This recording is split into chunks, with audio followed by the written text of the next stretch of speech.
Microsoft అధినేత, అంతకన్నా గొప్ప దాత ఆయన. కంప్యూటర్స్ సామాన్యులందరికీ అందుబాటులోనికి తెచ్చిన వ్యక్తిగా ఈ బిల్ గేట్స్ ఎంత పేరు సంపాదించుకున్నారు. ఈయన వరల్డ్లోనే 3వ ధనవంతుడుగా చలామణి అవుతూ ఉన్నారు. ఈయన 1955 అక్టోబర్ 28న సియోటల్, వాషింగ్టన్లో జన్మించారు. 30 సంవత్సరాల కిందట మైక్రోసాఫ్ట్ కార్పొరేషన్ స్థాపించి చరిత్రలో స్థిరస్థాయిగా నిలిచిపోయిన బిల్ గేట్స్ తాను స్థాపించినటువంటి Bill and Melinda Gates foundation charitable ట్రస్ట్కి పూర్తికాలము తన యొక్క జీవితాన్ని వినియోగించే లక్ష్యంతో మైక్రోసాఫ్ట్ కంపెనీకి కార్యకలాపాలకు ఆయన వీడ్కోలు పలకడం జరిగిందనమాట. అయితే ఈయన తన యొక్క జీవితం ద్వారా మనకి ఎంతో ఆదర్శంగా నిలుస్తూ ఉంటాడు. ఆయన చెప్పినటువంటి మాటలు ఏంటంటే, పేదవాడిగా పుట్టడము నీ తప్పు కాదు, పేదవాడిగా చనిపోతే మాత్రము ఖచ్చితంగా అది నీ తప్పే అంటాడు ఆయన. ఎందుకంటే పుట్టుక అనేది మన చేతిలో లేదు. ఎక్కడ పుట్టాలి, ఎవరికి పుట్టాలన్నది, నువ్వు ఎక్కడ పుట్టావు అన్నది, నువ్వు ఎలా పుట్టావు అన్నది కాదు, కానీ నీ చరిత్రను మాత్రం నువ్వు సృష్టించుకోవచ్చు.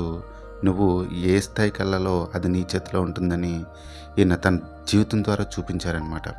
అంతేకాకుండా ఈయన ఏం చెప్తాడంటే, don't compare your self with anyone. అలా చేసినట్లయితే మనము మనల్ని ఇన్సల్ట్ చేసుకోవడంతో సమానం అని చెప్తూ ఉంటాడనమాట. కాబట్టి మనం ఏ వ్యక్తితోనూ కూడా మనల్ని కంపేర్ చేసుకోవడానికి అవకాశం లేదు. ఎందుకంటే దేవుడు మనల్ని ఒక యూనిక్ పర్సనాలిటీగా తయారు చేయడం జరిగింది. కాబట్టి మనం ఎవరితోనూ పోల్చుకోవద్దు అని చెప్తూ ఉంటాడనమాట. ఈయన ఇంకో విషయం ఏం చెప్తూ ఉంటాడంటే, నేను నా క్లాస్లో చదివేటప్పుడు నేను కొన్ని సబ్జెక్టులో ఫెయిల్ అయ్యాను. మా క్లాస్లో ఫస్ట్ ర్యాంక్ వచ్చినటువంటి వ్యక్తి ఈ రోజున ఇంజనీర్గా పెద్ద ఉద్యోగం చేస్తూ ఉన్నాడు. నేనేమో అతనికి జీతం ఇచ్చే కంపెనీ ఓనర్గా పనిచేస్తూ ఉన్నాను. అంటే స్కూల్ డేస్లో మనం చూసినటువంటి విషయాలు, బాగా చదువుకున్నాడు గొప్పవాడు అవుతాడు, చదువుకోలేదు ఫెయిల్ అయ్యాడు, వీడి జీవితంలో పనికిరాడని చెప్పడానికి లేదు. ఎందుకంటే నీ యొక్క మోటివ్ అనేది బలంగా ఉన్నట్లయితే అది నేను ఎక్కడికైనా తీసుకెళ్ళగలదు అని చెప్తూ ఉంటాడనమాట. ఈయన ఇంకో విషయం ఏం చెప్తూ ఉంటాడంటే, ఫెయిల్యూర్స్ వచ్చినప్పుడు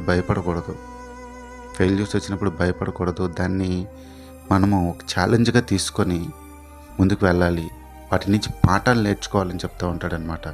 ఎప్పుడు కూడా మనం ముందుకే వెళ్ళాలి తప్పితే గతం గురించి ఆలోచిస్తూ, గతంలోనికి తొంగి చూస్తూ, ఆ జరిగినటువంటి విషయాల గురించి గతం నుంచి మనం నేర్చుకోవాలి, ముందుకు ప్రయాణం చేయాలి అని చెప్తూ ఉంటాడనమాట.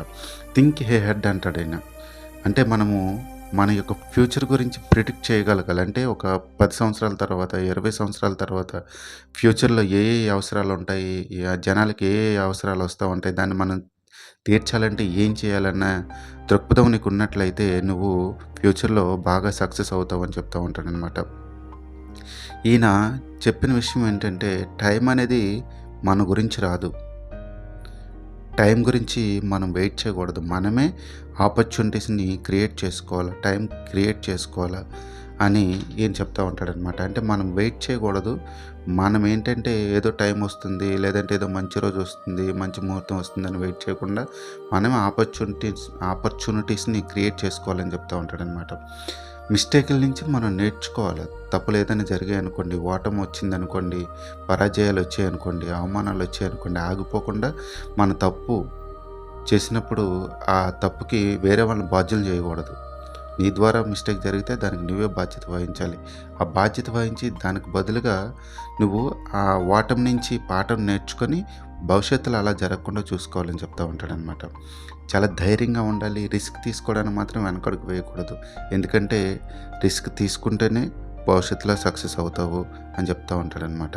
కాబట్టి ఈ జీవితం ద్వారా మనం నేర్చుకునేది ఏంటంటే, మనల్ని మనం ఎవరితో కంపేర్ చేసుకోకూడదు. మనం ఈ కులంలో పుట్టాము, అక్కడ పుట్టాము, ఇక్కడ పుట్టామని మనల్ని మనం తగ్గించుకోకూడదు. మన మీద మనకి పూర్తి నమ్మకం, విశ్వాసం కలిగి మనం ముందుకెళ్ళినట్లయితే నువ్వు అనుకున్నటువంటి విజయాన్ని సాధిస్తావని చెప్తూ ఉంటాడనమాట. Thank you.